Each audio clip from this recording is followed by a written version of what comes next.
My name is Douglas Fry, and I'm a professor of anthropology at the University of Alabama at Birmingham.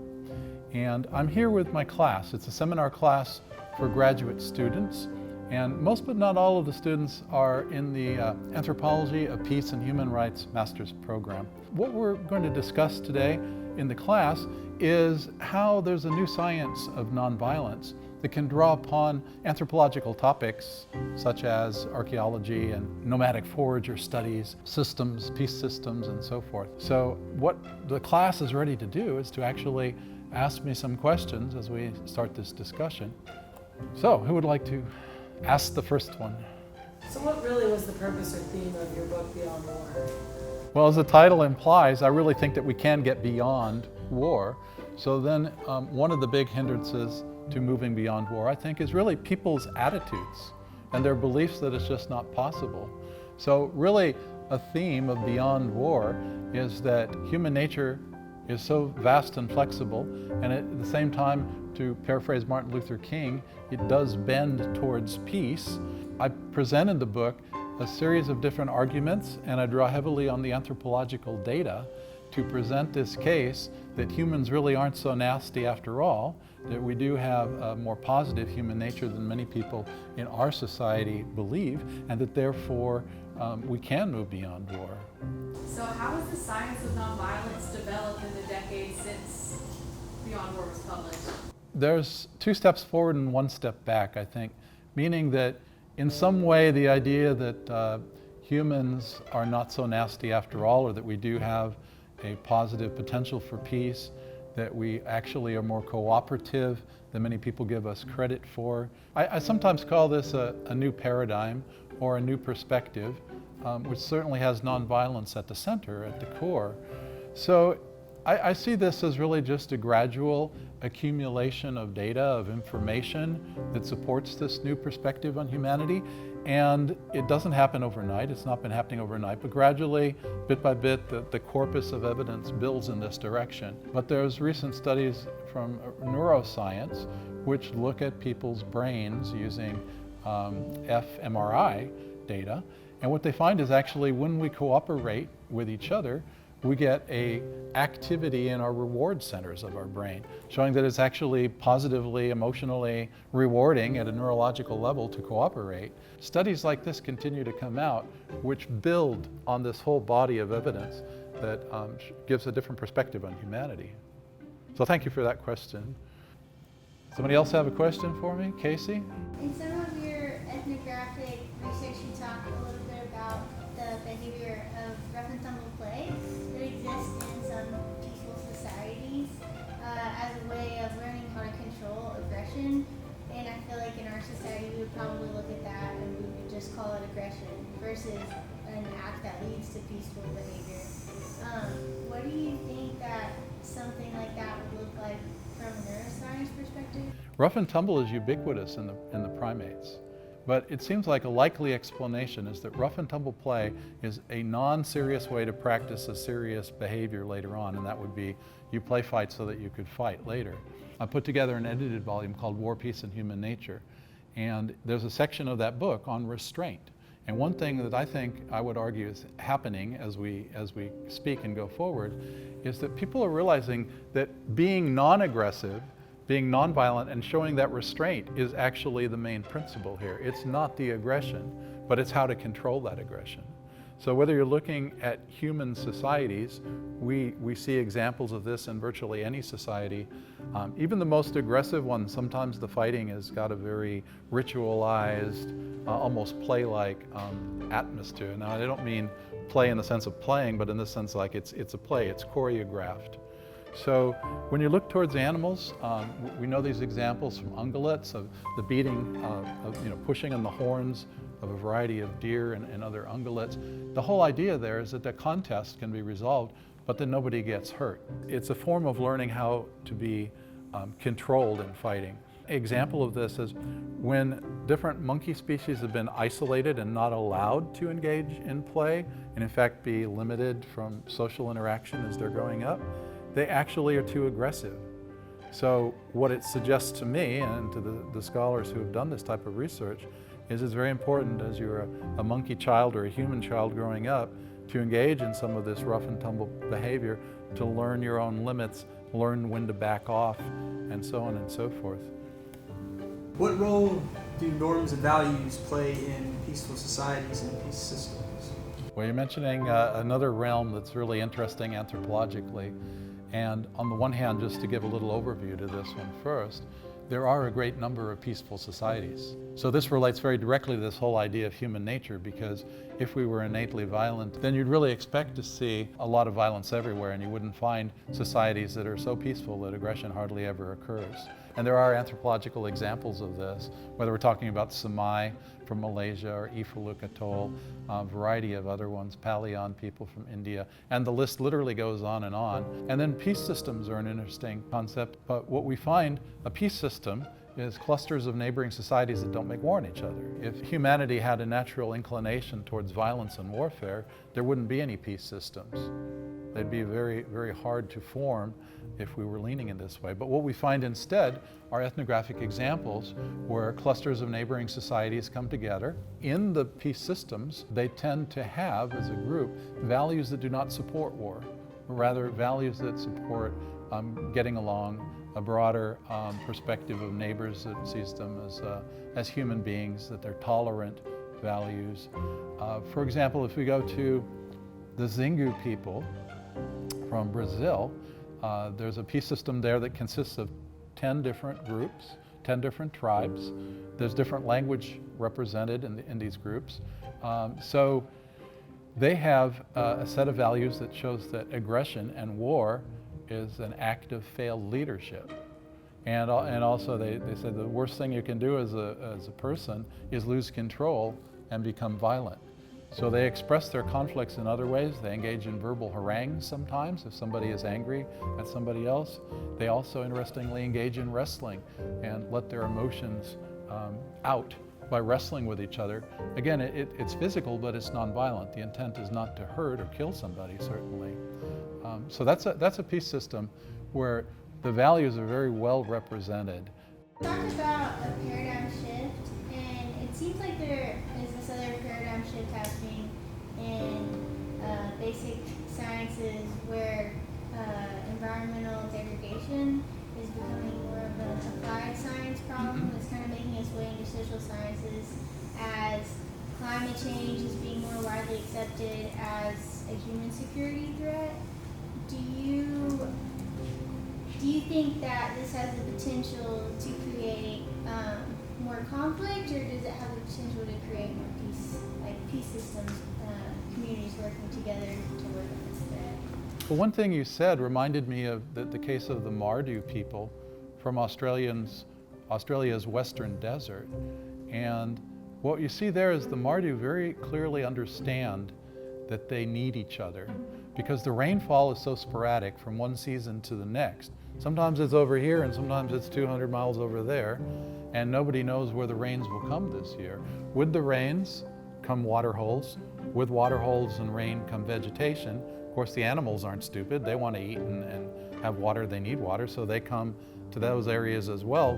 So the Mardu people and their neighbors also congregate and move over a vast area of this western desert in order to share the resources. So it's another interesting anthropological case, which at first seems counterintuitive to many people in our culture, because we are thinking in terms of, oh, the resources, we want to fight over them, we need to protect our resources and not let others come in.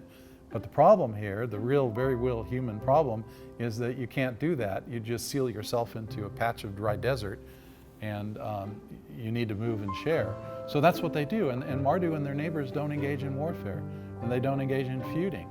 And they understand, as the anthropologist says, that this would be suicidal to fight with each other, when instead they can say, okay, you're having a drought over there? Yeah, we have water this year? Of course, come over here.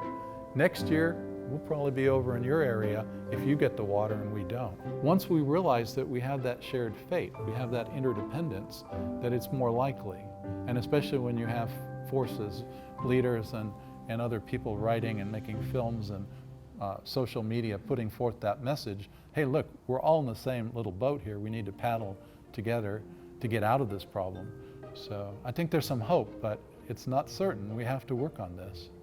It seems like in Beyond War, many of the cross-cultural examples that you look at have values like immaterialism, extreme individuality, and a nomadic lifestyle that helps prevent violent conflict, but is really blatantly absent from the day-to-day lives of people in the industrial world.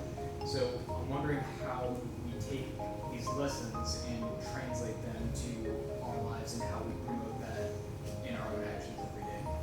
So in Beyond War, the book that Kane is referring to, I discuss the nomadic foragers quite a lot. And the reason for doing that, though there's different reasons for doing it, but one is the nomadic foraging social organization is, it goes way back, hundreds of thousands, millions of years even. You could say that the whole genus Homo has been on the planet for about 2 million years, and they have lived in some form or another of the nomadic foraging, hunting type of lifestyle. So the idea is that if you want to gain some insights about human nature, about the human past, it would be very useful to study this type of rather simple nomadic social organization. And what we find then, to make generalizations, and it's possible to do this because you see the same patterns reflected around the world when you read descriptions of these cultures, you find that they tend to be very egalitarian overall. They have an ethos of equality. And in fact, the social order is very egalitarian. Nobody has the power to give orders or enforce commands on others. And Kane mentioned individuality. When the nomadic forager researchers usually put a fancy jargon term of autonomy or personal autonomy on that. And what it means is, in terms of conflict, if somebody has a problem with other members of the band, they're likely just to pack up their few possessions and walk off, either by themselves or with their family. Maybe it's for the day, maybe it's for several weeks, or maybe it's more or less permanently, or a year or whatever. So they separate, they vote with their feet as a mechanism for dealing with conflict. So I make a big deal about the nomadic foragers for another reason, and that is, as a type of society, they're not warlike. Now, you can find some exceptions ethnographically, and maybe they've been influenced in some cases by pastoralists. For instance, they will sometimes in East Africa fight with pastoralist groups. But as a group, and traditionally when there were basically only nomadic foragers, what is the point of fighting over something? So there's a lack of motivation. And we go into this in more detail in thinking about foragers. But to get to the heart of your question, what can we really learn or apply in a modern, industrial, settled down type of setting? And one thing I think is to understand the rich capacity for dealing with conflicts nonviolently. So this loops back into the science of nonviolence, because what we find, and it varies culture to culture, we find a whole series of mechanisms that nomadic foragers, and in fact people in any culture, use to deal with conflicts nonviolently. And we take these things for granted. So, if someone in your family were to be murdered, chances are you're not going to go try to kill the person who killed your family member. You understand, you call the police, there's a judicial system. If the murderer is apprehended, they have a right to a trial, and so on and so forth. This is a sense providing justice or conflict resolution in a state system. But of course, not all societies have a state organization, so people talk it out. They have moots, they have the council of the elders, they have tribal councils. They come together and they talk it out. Usually elders are important, which is interesting because, in our modern Western societies, elders are not so much valued for their opinion or their wisdom, but in traditional societies, including these nomadic foragers, elders, well, a lot less of them, but they're really valued for their experience and the way to deal with things. So we didn't see in this class, but perhaps some of you have been in a different class where I showed a film about the foragers. It was called The Meat Fight, and the title of that film, as you might remember, was a misnomer because actually there was no fight at all, and this exactly makes the point. There was a headman from one tribe, and he helped to deal with a dispute between members of two other bands in this situation. And basically they talked it out. And at one point, one of the elders says, "This is not right. We can handle this peacefully. We need to follow the rules." So right away, there's rules, there's norms. Back to David's questions, there's values, that it's not right to fight. So the nomadic foragers and other societies, I think, open up our eyes to the fact that most of us deal with conflicts nonviolently, sometimes effectively, sometimes not, but there's mechanisms to deal with conflicts beyond just fighting. So that's one valuable lesson. So for someone like me who comes from outside the program, this is stuff that I likely might never have heard of. And so my question to you is, your book is great, but how do we, get this information to people who aren't going to know where to look for it, not know to look up beyond war? How do you reach the average person with this information? Well, I think really a multi-pronged approach is where we go with this. One thing is my teaching here. I'm teaching you guys. As you just said, you probably never would have heard of hunter-gatherers and peace systems and thought about some of these human nature questions and so forth. So you have your own mind and your own life and your abilities. You're going to perhaps go out and share this with people, do your own writing and your own activities that sort of challenge the existing paradigm and put forth a more positive, nonviolent, pro-social view of human nature and how we can behave in our societies and in our globalized world. So that's just one thing. But also you mentioned the book Beyond War. I wrote that with the general public in mind. So I tried to avoid jargon terms and over technical language and so forth. And on the other side, tell some amusing stories. I hope you all found them amusing. And so even some jokes in there. So speak out, educate, write, blog, do what you do. So you've written in the past that the EU could accurately be characterized as a peace system. Could you expound on the aspects of the European Union which make it a good example of a peace system? Oh yeah, and of course the European Union is getting a lot of flack, and people are writing all types of negative things about it and so forth. So I acknowledge that. But what I see as the real shining light to the European Union is the fact that after this incredibly devastating war, World War II, which came on the heels of many previous wars in Europe, people were just totally fed up with war. Virtually everybody had lost their schoolmates, their friends, their daughters, their husbands. Millions of people literally perished. The infrastructure was in disaster. They had had enough. War really was hell. With the history here was one key individual, Jean Monnet, who really pushed doggedly for doing something about this to prevent all future wars in Europe. And that is the key to the European Union. It was founded with the idea of we're going to prevent future wars on this continent. So peace was the prime motivator, and economic prosperity was a secondary motivator. And this is all very nicely documented in a series of articles and books about Monnet, including his own memoirs. But he had this key idea. We need to form an overall, an overarching sense of governance. And just like in the United States, if you think back about our United States history, we did the same thing way back when, forming the Federal Union. So it was in some sense, a copying of a tried and true idea. You bring disparate countries or disparate societies together under an overarching authority, an overarching governance. You develop a larger identity over time, where people in Europe now, can't speak for all of them, right? But a solid majority of people perceive themselves as Finns and Europeans, or French and European, Spanish and European. So this higher level of European identity is developing as we speak, literally. So these are all implications of a peace system that's very important. And the European Union, of course, shows that we have peace systems that can be carefully planned and historically documented and implemented in our political world today. So they're not just anthropological oddities that you would go down to Brazil and find 10 tribes who've managed to construct a peace system and they don't make war with each other. No, you can look to Europe and they've constructed a peace system there. So thank you for raising the question of the European Union. It's, I think, a very important example. Why don't we just see if there's some messages you would like to get out there regarding nonviolence or some related topics. Caitlin, I'm sure you have some ideas.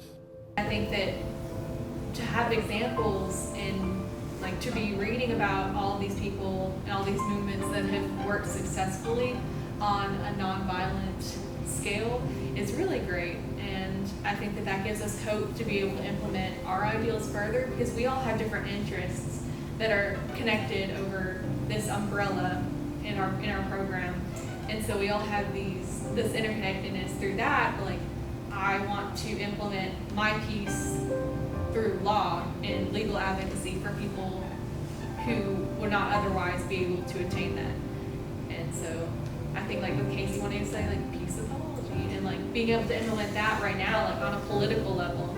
So we each have our own like goals. I think it's great that we're all going about it in a different way and carrying that nonviolence with us in our daily lives. An answer to a lot of myths that seem to be present in the general consciousness of our society generally. Things like it's impossible to eliminate war. We've learned arguments against the idea that war is in our genes and that we've always had war as a cultural phenomenon. Also, ideas like some wars are good and war is being good for the economy. We've tackled and wrestled with ideas like that, and I believe that we've come to some useful conclusions based on these questions. I agree with that. I think all throughout our education we're told that we need to learn history, if not we're doomed to repeat it, but we learn it from a more narrow perspective, and that leaves a lot of room for bias. But I feel like kind of what we're doing here with peace studies is it's more interdisciplinary. So we're learning from anthropology, we're learning from evolution, ethology, primatology, science, and we're integrating it all in together, and that gives us a greater view of all of our history, gives us a more stable, detailed starting point when it comes to resolving conflict and looking for sustainable peace solutions. And I think the really big takeaway message for me is that we learn that conflict and culture and society, they're all human created, so they can be human resolved. And if we think that they aren't human created and that it's just something that's always existed, then we don't seek resolutions to things like war. For someone like me who doesn't, come from a place of understanding about any of this, for that kind of stuff to be present in what we've read, what we've talked about in class, has been so huge for me to just form an understanding of it and to be able to take that understanding and turn it into acceptance. Come from a place where, as people have said, we are taught that war is nature and that, it's impossible to not have war. For someone like me who is a definitively war historian, this is what I do. And for me to take that background and then this class to help flip that on its head has been such a big thing for me this semester. Well, I want to thank my class for really taking part of this and asking me some challenging questions and also sharing some really poignant observations. The theme we started with and we've explored in different ways is the science of nonviolence, really from anthropological perspectives. And I just want to say that this is an exciting field, and it also has real relevance to the world today. So in conjunction with the evidence coming out of other fields like neurology and primatology, we're really re-questioning what it means to be human. And as a closing thought, I think it's very exciting that we have a new paradigm which is really emphasizing this human potential for peace. So thank you very much.